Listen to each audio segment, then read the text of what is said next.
നിങ്ങൾക്ക് ദൃശ്യങ്ങളിൽ കാണാൻ സാധിക്കുന്നുണ്ടോ എന്ന് വ്യക്തമായിട്ട് അറിയില്ലെങ്കിൽ കൂടി പരമാവധി ക്യാമറമാൻ അത് സൂം ചെയ്ത് കാണിക്കുന്നുണ്ട്.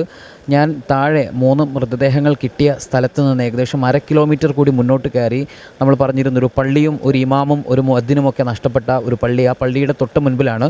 ഇവിടെ നമ്മൾ മനസ്സിലാക്കേണ്ടത് എത്രമാത്രം ഫോഴ്സിൽ, എത്ര ഉയരത്തിൽ, എത്ര വ്യാപ്തിയിൽ വെള്ളം വന്നു എന്നത് നമ്മൾ പ്രത്യേകിച്ച് മനസ്സിലാക്കണം. ഇവിടെ നമ്മൾ നിൽക്കുമ്പോൾ ഇവിടെ ഈ കാഴ്ചയിൽ തന്നെ കാണാൻ സാധിക്കും. ഇവിടെ ഞങ്ങൾ നിൽക്കുന്നത് വലിയൊരു ഉയരത്തിലാണ്. ഈ ഉയരത്തിൻ്റെ ഏകദേശം ഒരു 10-50 മീറ്റർ താഴ്ചയിലാണ് വെള്ളം ഒഴുകിക്കൊണ്ടിരിക്കുന്നത്. എന്ന് വെച്ചാൽ അത് ഒരു പുഴയായി ഈ കല്ലും മരങ്ങളുമൊക്കെ വന്നടിഞ്ഞ ഒരു സ്ഥലമാണ്. പക്ഷേ ഇവിടെ നമ്മൾ ഈ ഉയരത്തിൽ നിൽക്കുമ്പോൾ ഈ ഉയരത്തിലും വലിയ നാശനഷ്ടങ്ങൾ സംഭവിച്ചിട്ടുണ്ട്. ഈ പള്ളിയും അത്രമേൽ ഉയരത്തിൽ നിൽക്കുക, ഒരു 100 അടി ഉയരെങ്കിലും 100 മീറ്റർ ഉയരത്തിലെങ്കിലുമാണ് ആ പള്ളി നിൽക്കുന്നത്. ആ 100-200 മീറ്റർ ഉയരത്തിൽ നിൽക്കുന്ന പള്ളി പോലും തകർത്തെറിഞ്ഞ് പോവണമെങ്കിൽ എത്ര ഫോഴ്സിലായിരിക്കണം ഇവിടെ വെള്ളം വന്നിട്ടുണ്ടാവുക എന്ന് നമ്മൾ ചിന്തിക്കേണ്ടതാണ്. കാരണം ഇവിടെ വലിയ പാറക്കെട്ടുകളൊന്നും നമുക്ക് കാണാൻ സാധിക്കുന്നില്ല, ധാരാളം പാറക്കെട്ടുകളൊന്നുമില്ല, ഒറ്റപ്പെട്ടതും അങ്ങനെ കുറച്ച് പാറക്കെട്ടുകളൊക്കെ ഇവിടെയുണ്ട്.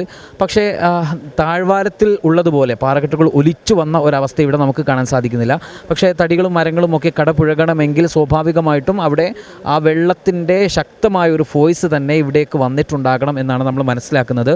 ഈ ദൃശ്യങ്ങളിൽ നമുക്ക് ഇതിൻ്റെ തട്ടുകളായിട്ട് തന്നെ ഇവിടെ നമുക്ക് ആ ദൃശ്യങ്ങൾ നമുക്ക് കാണാൻ സാധിക്കും. 1, 2, 3 തട്ടുകൾ. അതിന് താഴെ കൂടിയാണ് ഈ പാറക്കെട്ടുകളും അതോടൊപ്പം തന്നെ ആ പുഴ പോലെ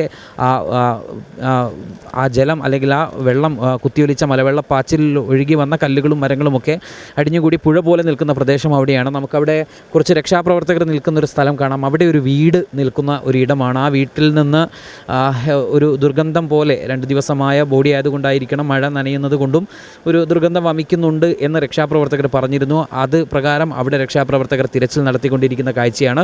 തൊട്ടിപ്പുറത്തും ധാരാളം മരങ്ങളുമൊക്കെ ഈ വീണ് കിടക്കുന്ന സ്ഥലങ്ങളെല്ലാം വീടുകളുടെ അവശിഷ്ടങ്ങൾ കാണുന്ന ഒരു സ്ഥിതിവിശേഷമുണ്ട്. അതുകൊണ്ട് തന്നെ വീടുകൾ നിൽക്കുന്ന ഒരു സ്ഥലം ആയതുകൊണ്ട് തന്നെ ഇവിടങ്ങളിലൊക്കെ എത്ര ആളുകളുണ്ട് എന്ന് നമുക്കൊരിക്കലും പറയാൻ കഴിയില്ല.